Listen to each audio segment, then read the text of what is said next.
Since the year 2012, indie game development has gone through three major phases. I'm going to talk about these phases and then I'm going to talk about how an indie dev is treated by the market in the year 2025. The reason I'm using 2012 as the starting point is because that's when Steam started to allow indie games on its platform on a relatively large scale. The term indie dev has obviously existed for a longer time than that. Around the same time, the public game engines such as GameMaker and Unity were also gaining momentum. Hotline Miami, Slenderman, and Thomas Was Alone are only a few examples of games released around that time that were made with these game engines. The 2012 until 2018 was the era before my era. I released my first game in the second phase. The reason I call this the second phase is because this is the year that Valve put an end to Steam Greenlight. For those of you who don't know, Steam Greenlight was a voting process where people got to vote for the games they liked, and if you got enough votes, you got to publish your game on Steam.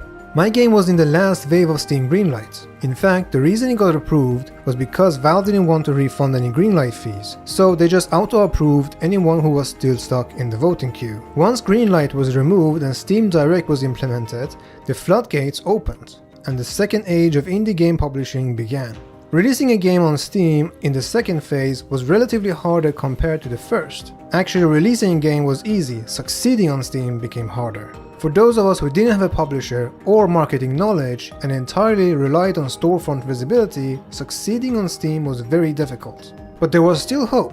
Consoles. In the second phase, when I released my first game on consoles, it sold 10,000 copies in the course of 3 months, and then it proceeded to sell over 100,000 copies within the course of 2 years. These numbers are from the 3 consoles combined. There are many reasons to why it sold so well. Besides the fact that the game was appealing, there was also the fact that aggressive sales was not a mundane thing on consoles yet. So when we put games on heavy discounts, people bought them in droves. But nowadays, a game on 80% discount is just another Tuesday for the average console player, just like it is for the PC players. In other words, by the time Steam had gotten to the second phase, the consoles were still stuck in the first phase. But the landscape for the consoles has also changed throughout time. The number of games released on consoles per month has gone from 30 to 120, which also means that the total number of games on the platform has also increased, which means that even during sales, you're now competing with more people. Today, even on consoles, the just rely on storefront visibility strategy no longer works. Actually, it still works 5 to 10 times better than it does on Steam. 120 releases per month is still a lot better for competition compared to 40 games being released on Steam per day.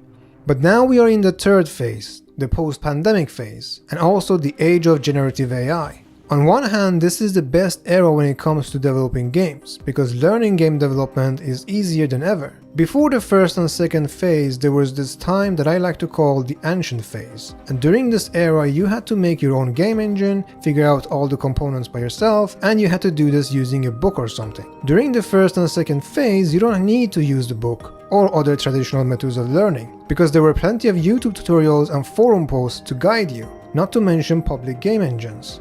And now on the third phase, things are even easier. On top of having access to forums and tutorials, you also have access to ChatGPT that can be used for teaching you how to code.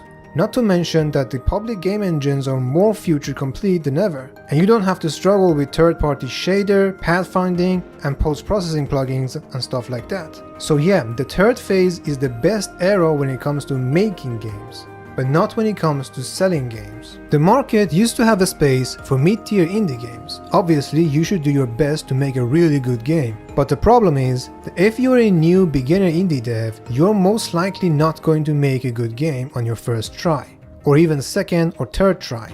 No, you're going to make a mid-tier game, and if you don't see some success from it, you're not going to live long enough to see yourself make a good game. Let's divide indie games into 10 quality levels. And let's say a game like Animal Well is a 10, and a game like Downwell is an 8. That should give you some good perspective. Back in the first and second age, if you made a game with a quality level between 5 and 7, you still saw enough success. In my case, this is what the consoles brought me. But in the third phase, this is how it looks like.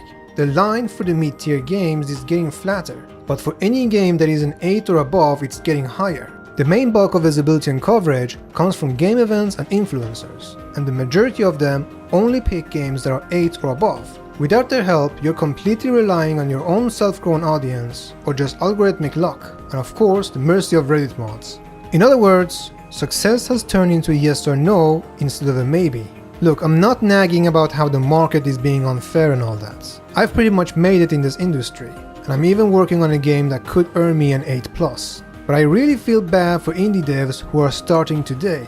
On one hand, you have it easier when it comes to learning, but on the other hand, commercial success is harder than ever. In order to succeed, you have to fail a few times, and if you can't afford to fail, you will quit. And the point I'm trying to make is that in the past, there was a lot more room for failure compared to today.